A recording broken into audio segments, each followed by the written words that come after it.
everybody, we are on a train right now on our way to Helsinki.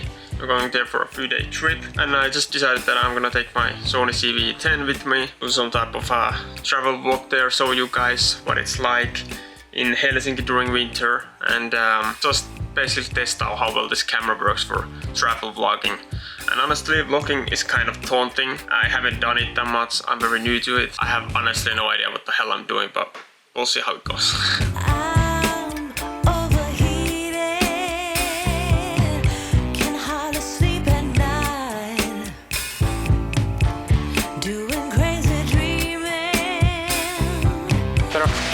Semmo. Minöille hyvä. Yes, kiitos. Kiitti.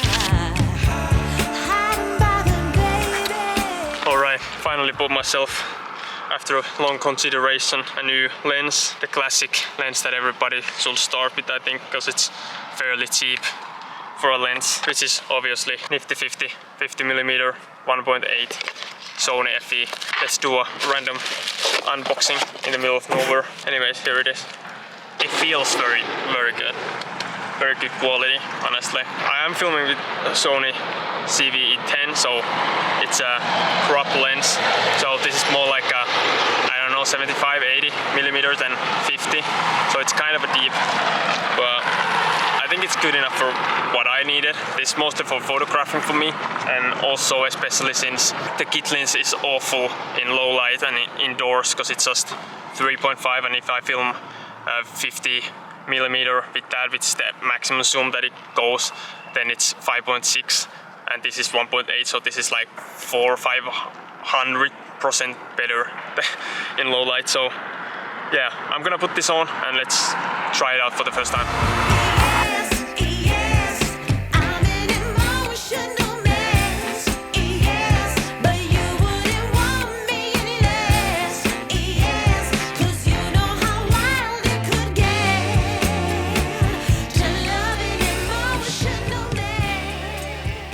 Alright, we're back. I at least tried to do some photos and some B-roll, and then we ended up in Pizza Hut to eat something because we were very hungry.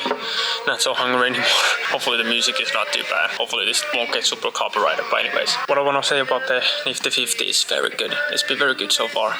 The texture, as far as I can see from the small screen, obviously, seems very good. The quality, much better than with this kit lens. Well, it's a prime lens, so the texture is even better because it's not a zoom lens, but yeah, it's amazing, just gotta say. Bokeh effect and the blur is amazing. It's insane, honestly. I'm gonna get a little closer because there's more people now.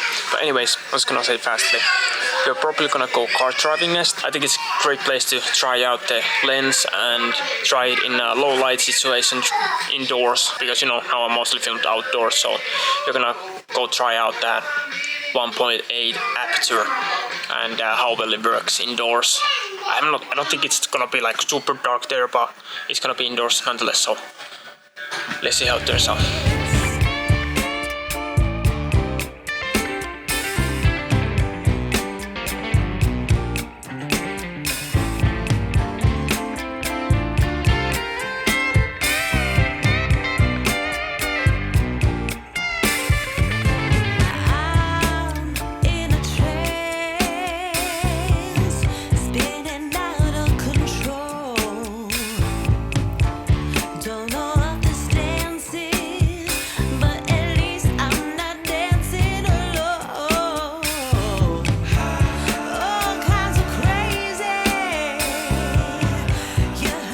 A little bit of carting, hope that looked good. I don't know, hope it looked sharp. At least in my opinion, it looked pretty good from the camera itself, from the small screen, but you know, obviously I haven't seen it from my computer yet, so I'll let you be the judge of that.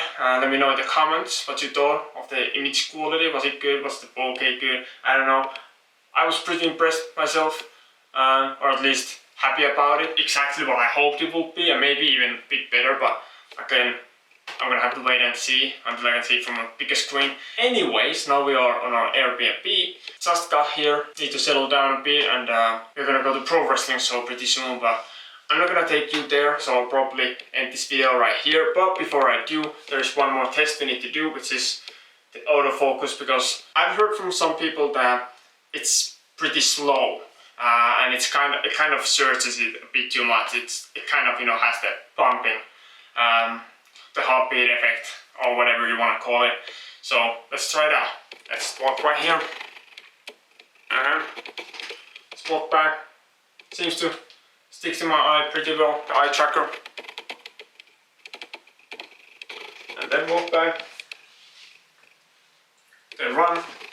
I don't know, what you think? In my opinion, except the last one, it was pretty good. The only thing I can say, the focusing is kind of loud in this camera, so for me it's not really a problem, because I use this mostly for photography, because, well, Sony ZV E10 is a cropped camera, so it's not really 50mm, it's more like I said before in the video, it's like 75, 80, something like that, I'm not really sure. So I'm not gonna use this to shoot video too much, especially not vlogging. If you want to do mainly vlogging, this is not the lens for you. I'm way too far away right now. It's like 2-3 meters easily, and it's still kind of cropped for my liking, so yeah, definitely not the best camera for that.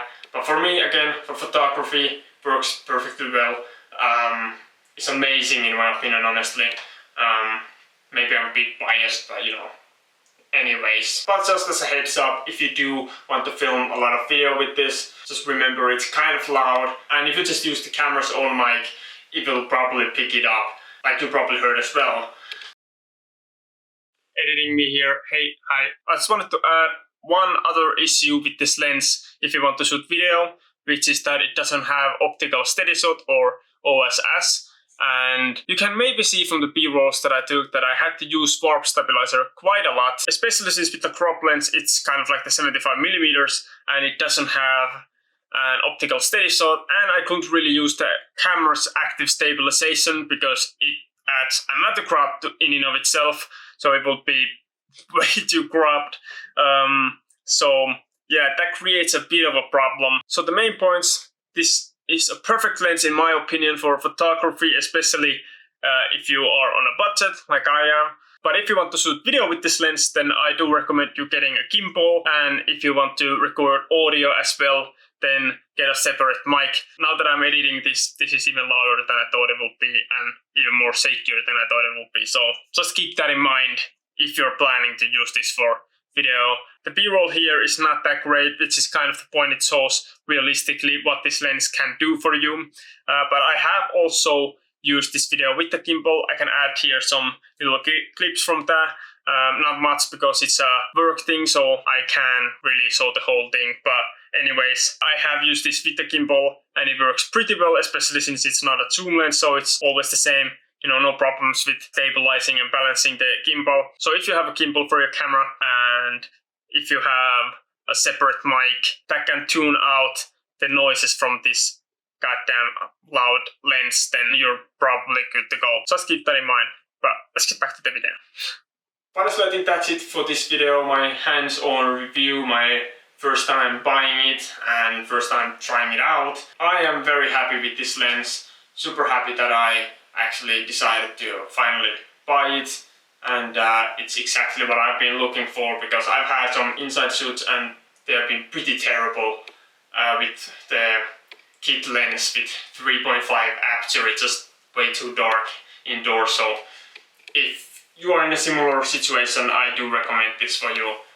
But we'll see in a longer term. Maybe I'm gonna do a video like 6 months later. Do I still recommend this? We'll see. Anyways, I'm gonna leave you to some pro wrestling clips at the end as an outro. Enjoy, and I hope you enjoyed this video. Hope I'm gonna see you in the next one, but until then, have a good one. Bye.